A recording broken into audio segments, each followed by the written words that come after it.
এডিসির ইলেকশনের জন্য আমাদের উচ্চ পর্যায়ে দিল্লিতে মহারাজার সঙ্গে আলোচনা চলছেন। আমরা মনে করি খুব শীঘ্রই এটার বিষয়টা আলোচনা শেষ হবে এবং আমরা মনে করি যৌথভাবে ইলেকশনটা হবে আগামী দিন।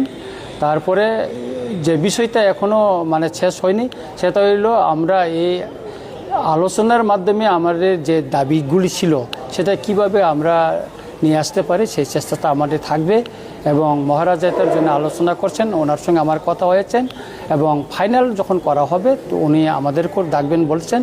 আমি মনে করি খুব শীঘ্রই এটা আমাদের যে অ্যালায়েন্সের ভিতরে যেটা সিট শেয়ার এটা সম্পূর্ণ হবে বলে মনে করি। বিজেপির সঙ্গে আমাদের শেয়ারে আছে, আমরা অ্যালায়েন্সে আছি, কিন্তু আইপিএফ হইল বিজেপির অংশীদার, এটা আমাদের পার্টনার না, ওটা বিজেপির পার্টনার। সুতরাং আইপিএফটির সম্পর্কে এটা আমরা বলতে পারবো না, শুধু আমাদের সিট শেয়ারিংটা হবে বিজেপির সঙ্গে টিপরামঠা। আপনারা যৌথভাবেই লড়াই করবেন? যৌথভাবে লড়াই করার তো সম্ভাবনাটা বেশি।